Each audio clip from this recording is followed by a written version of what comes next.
కలిగినటువంటి జాతులు మనకు ఉన్నాయి కాబట్టి తమరి ద్వారా ప్రభుత్వానికి నివేదించింది ఏంటంటే దేశీయ ఆవులను కూడా బాగా డెవలప్ చేసి రైతులకి ప్రోత్సహించాలని తమకు తెలియజేసుకుంటూ తమ కృతజ్ఞతలు తెలియజేసుకుంటాం. క్వశ్చన్ నంబర్ 893 కొండపల్లి శ్రీనివాస్ గారు. ధన్యవాదాలు అధ్యక్ష. మొదటి ప్రశ్నకు సమాధానం అవునండి. రెండో ప్రశ్నకు సమాధానం కోనసీమ జిల్లా మామిడికొందూరు మండలం పెద్దపట్నం లంక గ్రామంలో కొబ్బరి విలువ ఆధార ఉత్పత్తుల క్లస్టర్ కోసం కామన్ ఫెసిలిటీ సెంటర్ సుమారు 10 కోట్ల ప్రాజెక్టుతో స్థాపన కోసం డిపిఆర్ నివేదికని కేంద్ర ప్రభుత్వానికి ఇవ్వడం జరిగింది. దాని సిడ్బి ఎవాల్యుయేషన్ జరుగుతుంది అధ్యక్ష. అలాగే మూడో ప్రశ్నకు సమాధానం ఈ కామన్ ఫెసిలిటీ సెంటర్లో కోకోనట్ ప్రాసెసింగ్ సెంటర్ ఏర్పాటు చేయడం జరుగుతుంది. వివిధ రకాలైనటువంటి కోకోనట్ ప్రాసెసింగ్ జరుగుతూ ఉంది. అందులో ముఖ్యంగా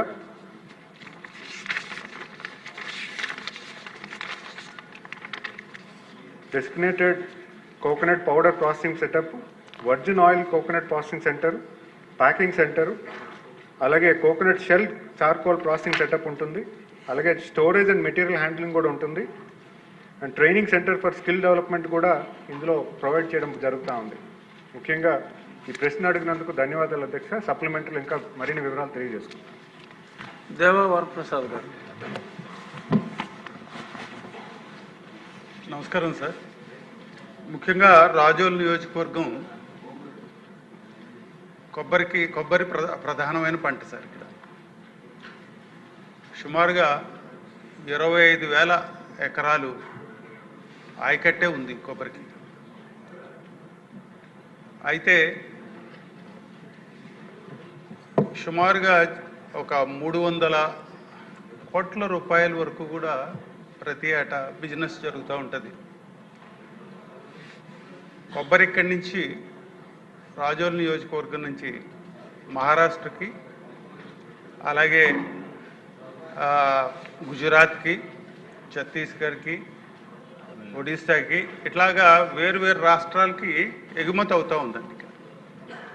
లోకల్గా ఎక్కడా ప్రాసెసింగ్ లేదు మా దగ్గర. ఇంత మేజర్ ప్రొడక్షన్ ఉన్నప్పటికీ ఇక్కడ ఎలాంటి యాక్టివిటీ లేకపోవటం వల్ల ఈ ప్రైస్ స్టెబిలైజేషన్ అనేది జరగట్లా. ప్రైస్ సాధారణంగా అక్కడుండే డిమాండ్ని బట్టి ఉంటుంది తప్ప మిగిలిన రాష్ట్రాల్లో ఉండే డిమాండ్ని బట్టి ఇక్కడ రేట్స్ ఉంటున్నాయి తప్ప ఈ ఫ్లక్చువేషన్స్ అనేవి ఎప్పుడూ నడుస్తూ ఉందండి. ఇక్కడ ఇప్పుడైతే బాగుంది రేటు, కానీ గతంలో చూసినట్టయితే 10 రూపాయల కంటే తక్కువ ఉన్న రోజులు కూడా ఉన్నాయి.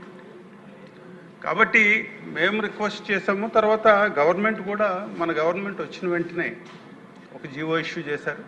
ప్రతి నియోజకవర్గంలో కూడా ఒక కామన్ ఫెసిలిటీ సెంటర్ పెడతాము, ఎంఎస్ఎంఈ పార్క్ పెడతామని చెప్పి జీవో కూడా విడుదల చేయడం జరిగింది.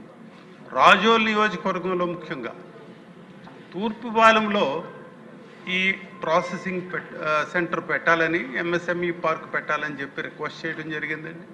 ఈ ప్రతిపాదన కూడా గవర్నమెంట్ దగ్గర ఉంది. అది పక్క నియోజకవర్గాల్లో పెడతా ఉన్నారు. కాబట్టి దీన్ని పరిశీలించి నా రిక్వెస్ట్ని దృష్టిలో పెట్టుకోవాలని చెప్పి మంత్రివర్యులకి మీ ద్వారా విన్నవించుకుంటా ఉన్నాను. ఐతాబత్తుల ఆనందరావు. ధన్యవాదాలు అధ్యక్ష. డాక్టర్ బిఆర్ అంబేద్కర్ కోనసీమ జిల్లా కొబ్బరి పంటకి భారతదేశంలోనే ప్రాముఖ్యం ఉన్న ప్రాంతం అధ్యక్ష. కానీ కేరళ మాదిరిగా పంట కాలువలతో, డ్రైనేజీలతో, సముద్ర తీరంతో ఉండే ఈ జిల్లాకి, గోదావరి నదీ పాయలతో ఉండే జిల్లాకి లక్షల ఎకరాల్లో కొబ్బరి వ్యవసాయం ఉన్నప్పటికీ కేరళ తరహాలో ఇంతవరకు అక్కడ ఎలాంటి ప్రోత్సాహకాలు కానీ, ఇండస్ట్రీని గుర్తించడం కానీ జరిగి ఉండలేదు అధ్యక్ష. ఎందుకంటే అధ్యక్ష, ఇంతవరకు మనం ఒకటి వినేవాళ్ళం అధ్యక్ష, సభలో వినేవాళ్ళం, బయట వినేవాళ్ళము, రాయలసీమ వెనకబడ్డ ప్రాంతం అని, ఉత్తరాంధ్ర వెనకబడ్డ ప్రాంతం అని, ఈ మధ్య ఉన్న ప్రాంతం చాలా గొప్పదని వినేవాడిని అధ్యక్ష.